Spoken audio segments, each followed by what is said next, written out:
Hi everybody, my name is Natasha Field. I'm a technician with the Cornell Cooperative Extension, Eastern New York Commercial Horticulture Program, and I'm here today to talk to you about the Fresh Market Pea Variety Trial results from 2021.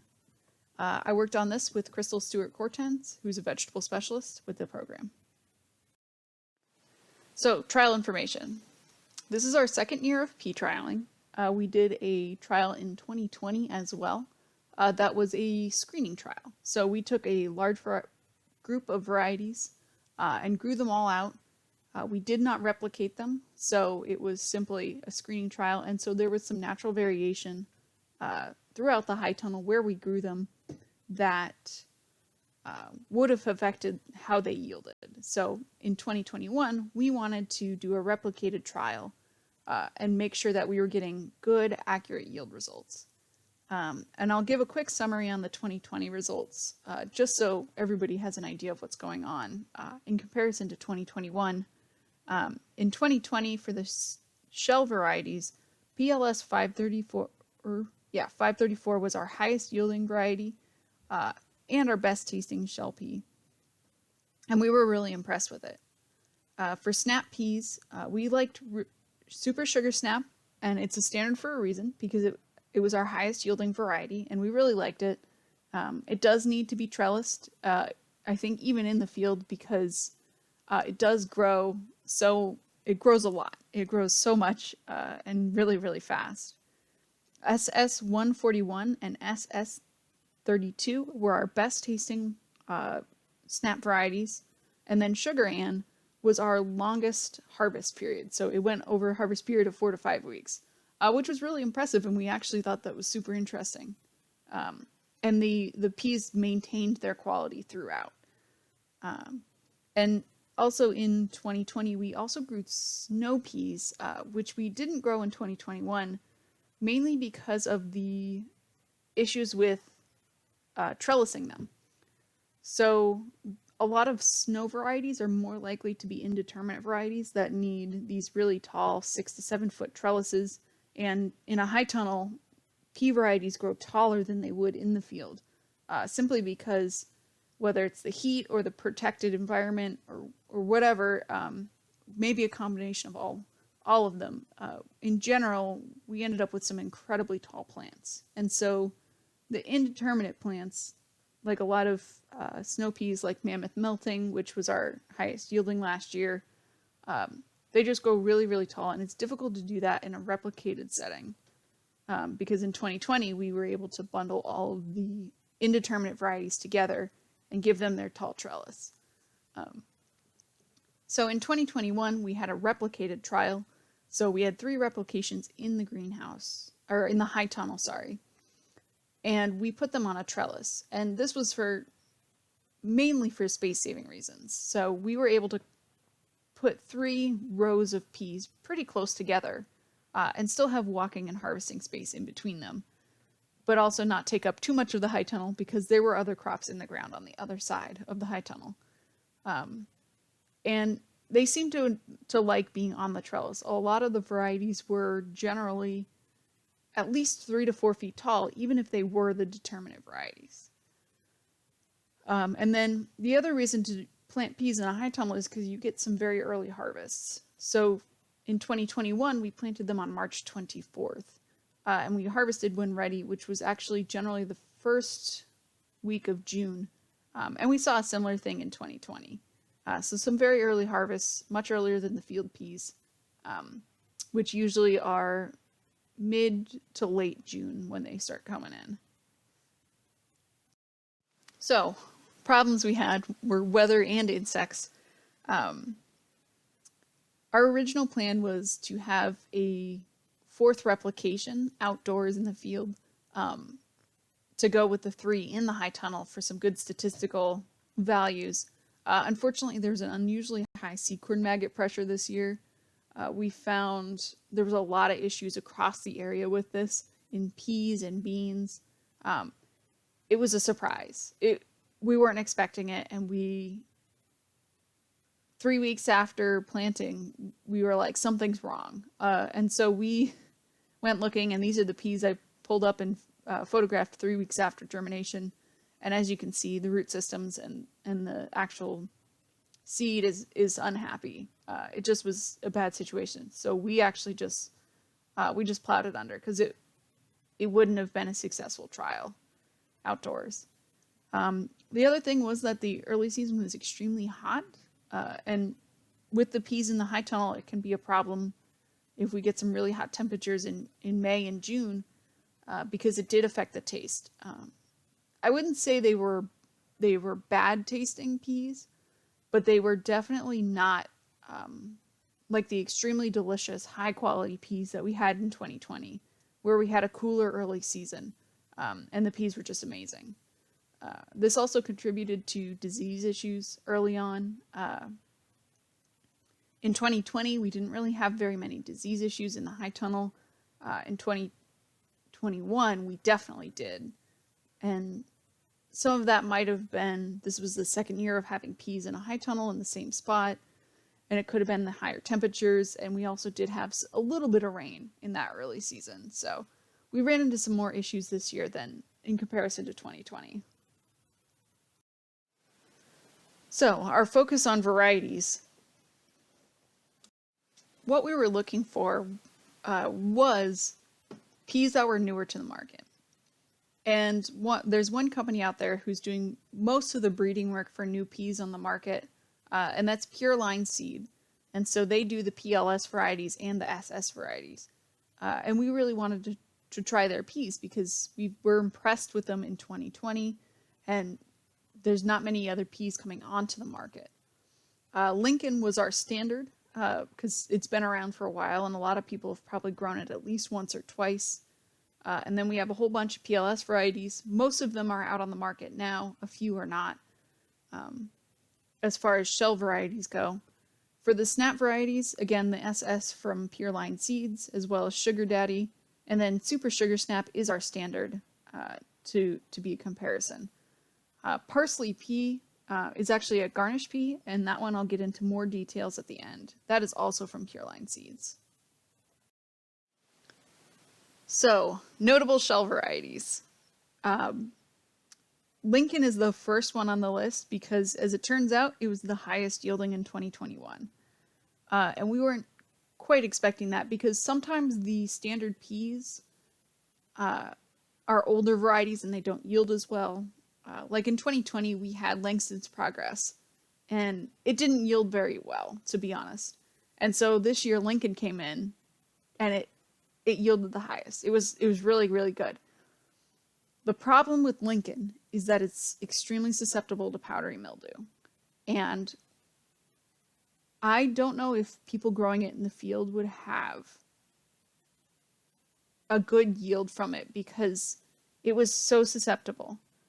We saw powdery on it towards the end of the harvest. So probably the last week of harvest, it had a severe powdery mildew infection. And that was the last week of June. So if you were growing this in the field, you're only just going to be starting to harvest, if that. And so with Lincoln, yes, it was the highest yielding, but I would be worried about the powdery mildew pressure taking it down before you can get a very good harvest out of it. So, other notable varieties, PLS 595 and PLS 566 were the second kind of highest yielding. They were in the same range, right behind Lincoln.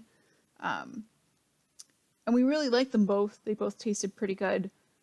We did like PLS 595's pod fill a lot better. As you can see, it's got 10 to 11 peas per pod, and compared to PLS 566. PLS 534 didn't do as well this year, and we're not really sure why, but it's just something maybe to look into another time. But it definitely tasted good, so we definitely recommend it.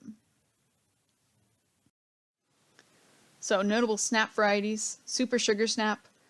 Obviously, it was our highest yielding again. And for good reason. A lot of people grow it, and it's a really good variety. It's pretty good tasting, and in general, it works pretty well.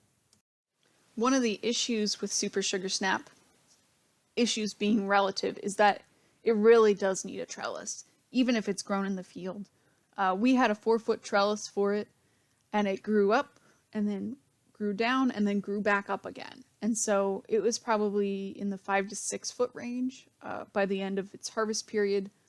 And I think even in a field condition, it's still going to be at least 4 feet tall and probably is going to be much better with a trellis, regardless of where you plant it. And that I would recommend, yeah, definitely trellising that one. So other notable varieties, SS 141 had a pretty good yield. We were pretty impressed with it. And then SS 32, this one was interesting because it was a very small pea. As you can see there, it's much smaller and much finer than, like thinner than the other peas. But it yielded incredibly well because there were just so many peas on the plant. I mean, it just produced an enormous amount of pods. And it really made up for the smaller size because there was just so many peas. So if you don't mind picking a lot of peas, it tastes pretty good and it yields pretty well, and they're good looking peas. They're just on the smaller side. So that was pretty interesting to see because it was such a variation, and it was really interesting because Super Sugar Snap is so large, and that's why it yields so well, is because the peas are really big. But to see something that's so small like SS32 keeping up or getting close to Super Sugar Snap, it was pretty impressive. So the last thing we grew was parsley pea, and it is a garnish pea. And this one was sent to us. We didn't request it, but Pureline sent it to us to see if we could grow it out and take a look at it. This was super interesting because we weren't sure what to expect, and so we trellised this differently because we were using the Florida weave system in 2021. We weren't using the plastic mesh that we did in 2020 for our trellis, and it actually did extremely well with the Florida weave style where you wrap your twine around each post and run it along each side. And this one was interesting because if you eat it, it just tastes like a pea. It's not super sweet, but it has that intense pea flavor that you get from like a mid-season pea that's gotten a little warm. It's been through some warm growth cycles and things like that. And so it's got that really, really strong pea flavor. And I would say the garnishes, like you can see in the lower picture, were probably about the size of my hand. And so, or the palm of my hand. And presumably the palm of many other people's hands.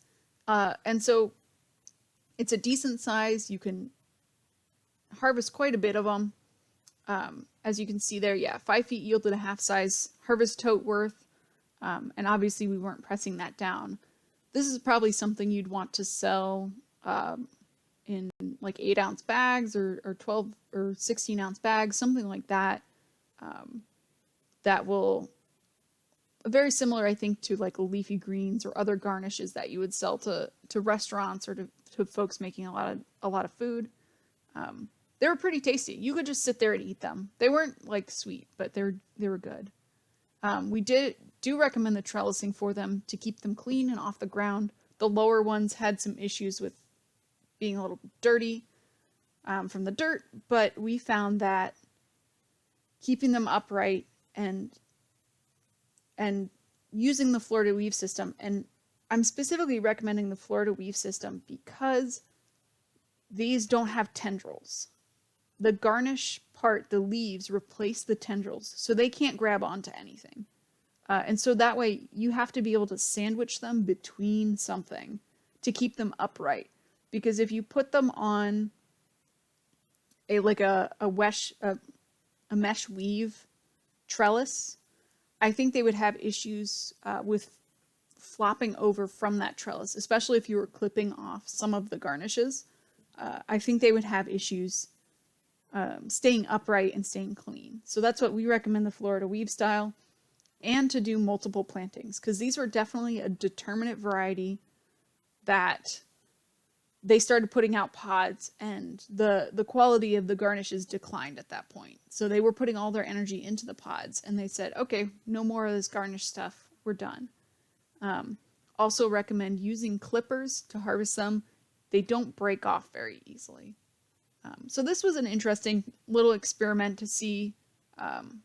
how they grew, what they looked like, and they tasted pretty good. So it was an interesting thing to do. So we've got full reports for the varieties, which includes the actual yield data and a little bit more information on all of the varieties that we grew. They will be located